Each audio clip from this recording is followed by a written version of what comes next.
Buenos días. Bienvenidos a este pequeño podcast, un pequeño experimento que también planea hacer del derecho a adoctrinar. Es un pequeño podcast donde hablamos sobre filosofía, derecho, política y materiales de interés. Tenemos en el capítulo piloto derechos vulnerados en el caso de Barrios Altos. Ahora, ¿qué pasa en Barrios Altos? Barrios Altos es un caso muy controversial acá en Perú. Se trata sobre una pollada, o mejor dicho, en un local, en un establecimiento o en una casa, una pollada, donde, entre comillas, había un grupo subversivo. No había mucha información, pero el grupo Colina, que era un grupo antisubversivo, fue a, a tomar la justicia por las manos y decidieron disparar antes de preguntar. Y mataron a 16 personas y 4 sobrevivieron, y esos 4 terminaron en condiciones graves, incluso paralíticos. Esto claramente es un caso muy común sobre abuso de autoridad, pero sin embargo estamos en un contexto muy violento. Al fin y al cabo, existía verdaderamente un grupo antisubversivo conocido como Sendero Luminoso que hacía de estragos en el Perú.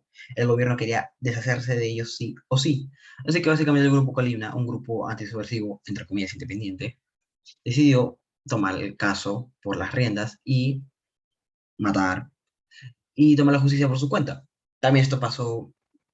También tuvo un ejemplo, un paralelo, el caso de la Cantuta, que también es básicamente algo parecido, solo que con estudiantes.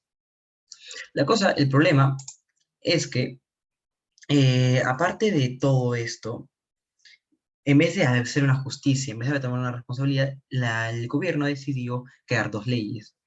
Una, la ley número 26472, que concede amnistía general al personal militar, policial, civil para diversos casos. Y la ley número 26492, que básicamente es un complemento de esta. Esto claramente es una violación ante varios derechos que ahí hablaremos, pero el gran problema es que el Estado peruano cortó relaciones con la convención después en todo este contexto, ya que justamente no quería tener ninguna responsabilidad internacional sobre esto, y el Congreso aprobó cortar relaciones. Sin embargo, las noticias vuelan, y justamente esto llegó a manos de la comisión, gracias a las denuncias de los supervivientes, denuncias de los familiares y denuncias de varias ONG pro derechos humanos que estaban al tanto del caso. La comisión intentó llegar a un acuerdo con el Estado, pero el Estado en esa época decidió cerrarse y no escuchar nada. Así que la comisión no tuvo nada más que llevar esto a la corte. Esto, pero ya el caso, esto pasó en el 2001-2000. Este es un caso muy interesante, al mismo tiempo muy triste, ya que se vulneran dos casos, dos derechos primordiales que están no solo reconocidos en la Constitución peruana, sino también conocidos en el Pacto de San José, en la Convención Americana de Derechos Humanos. Uno es el derecho a la vida. Según el artículo 4, todo el mundo tiene derecho a la vida, a que se le respete, tanto por ley y por el propio Estado, y que éste sea garantizada. Esto también se puede ver, por ejemplo, en jurisprudencia interna de nuestro país, como por ejemplo caso de, el caso del Tribunal Constitucional, sentencia del Tribunal Constitucional número 2016-204-AC. Básicamente, el Tribunal Constitucional hace un breve resumen sobre el derecho a la vida y la salud. Básicamente, el derecho a la vida debe estar garantizada por el Estado, no solo bajo un Estado, no solo que se mantenga la vida, sino que también sea digna. Pocas palabras, que las condiciones de vida de estas personas sean dignas, porque la dignidad y la vida son dos caras de la misma moneda, como deben ser respetadas y deben estar bajo la mano. Y también el derecho a la salud, pero ese no es un tema que estamos hablando. El Estado, como un Estado social democrático, tiene que respetar y garantizarlo. Si no se respeta, estamos hablando de algo menos un Estado democrático. Siguiendo con ese tema, vamos al derecho a la justicia. Este es un caso muy interesante, ya que justamente tenemos un caso también en la misma sentencia del derecho de la comisión, que es que varios jueces intentaron negarse ante esta ley, pero básicamente se les impidió. Un caso, por ejemplo, muy interesante es sobre el caso de la juez Sakiruay, que se negó bajo un principio que dice que el juez puede decidir qué leyes van directo a este caso, y ella decidió que en este caso la ley no daba no seguía, pero por poderes políticos, en una apelación no, se le favoreció a los investigados y esta señora fue investigada por incorrecta aplicación y malinterpretación de las leyes. Eso verdaderamente es un chiste, ya que justamente esto es un derecho garantizado por la Convención, el artículo 8 de las garantías judiciales. Con estas dos leyes que básicamente hacen que estos dos órganos, este órgano y este órgano que es las Fuerzas Armadas y el órgano legislativo, apoyando y blindando a estos criminales, no importa en qué contexto esté, esto está completamente injustificado bajo ningún precepto, no se puede dar, ya que justamente vulneras el derecho a que estas personas tengan justicia y que sepan la verdad. Nadie sabe exactamente qué pasó ahí, y esas personas muy pocas veces han tenido justicia recién cuando el Estado obtuvo la responsabilidad internacional. Pero al cabo, el derecho a la justicia, al igual que el derecho a la vida, es algo inherente a las personas que se ganó gracias a la Revolución Francesa, porque es algo inherente. Antes, esto solo era un regalo, un privilegio, pero esto ya no es un privilegio. Estamos en un Estado democrático donde es un derecho inherente a las personas. Y aquí entramos a la responsabilidad internacional. Ya hemos mencionado que derechos se vulneran, el derecho a la vida y el derecho a las garantías judiciales, y el gran problema es que justamente los sujetos de derecho acá, o por lo menos los sujetos en este caso, serían las personas vulneradas, que son las 16 personas, tanto las que murieron como también las que sobrevivieron, que fueron 4, no sé, no me acuerdo, eh, el poder legislativo por blindar a las Fuerzas Armadas y las Fuerzas Armadas por apretar el gatillo. Esto claramente es una violación activa, ya que el propio Estado está vulnerando los derechos.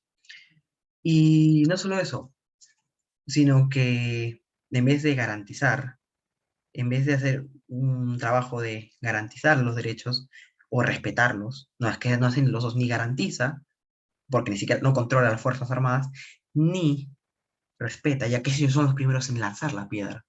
Esto es un gran problema, ya que justamente no tenemos no tenemos una responsabilidad de los derechos humanos, ya sea internacional o no, porque recordemos que Perú cortó relaciones en este caso hasta el 2001, donde recién hubo comunicaciones y la Comisión y la Corte llegaron a un acuerdo en redimir, indemnizar y arreglar todos estos temas en el derecho interno y derogar esas leyes que se derogaron. Pero si no tenemos responsabilidad internacional, ¿cómo esperamos que se respeten las constituciones? Estamos hablando tampoco de muy lejos, estamos hablando de 1995, 2000, estamos en 2020 y la verdad, hay un montón de veces en donde la responsabilidad internacional carece en el Perú. Este es el caso más concreto y el más fuerte, porque justamente pasó en un estado de emergencia muy fuerte, en una crisis política y económica extremadamente devastadora. Pero ¿cómo esperamos si no vemos el pasado de esto? Si no vemos el pasado, nos se cogen el derecho a no hablar sobre esto, porque esto se tiene que hablar. El, el Estado no simplemente puede simplemente vendarse y quitarse la responsabilidad solo simplemente porque se ha salido de una comisión. Uno no se puede salir de una comisión solo simplemente por un motivo tan egoísta. Tiene que haber principios, tiene que haber un motivo. Incluso si no formamos parte de la comisión, estos derechos son inherentes a las personas, como dijimos. Esta teoría está literalmente, hay un montón de doctrina, principalmente desde que la Revolución Francesa pasó. Y esto es un derecho muy esencial. El caso de la justicia es un derecho muy esencial, ya que esto genera que se respete. Yo hago respetar mi derecho porque tengo mi derecho de acceso a la justicia. Esto se desarrolla muy bien en la obra de Jorge A. Marboto Lugaro, que es una parte de la Biblioteca Judicial Virtual del Instituto de Investigación Judías de la UNAM, que yo justamente ya cité los antecedentes, y también revela que en realidad, si bien esto es algo lindo y es algo escrito, no se respeta. La responsabilidad internacional y el acceso a la justicia normalmente no se respeta. Este no es el único caso. Hay varios casos donde criminales, vulnerando derechos, salen impunes mediante coimas y corrupción. Recordemos que estamos en un país que actualmente tiene un montón de casos y escándalos de corrupción justamente por coimas y blindajes. No podemos, y tenemos que esperar otra matanza para que recién haya responsabilidad internacional. No se puede salir de esta responsabilidad.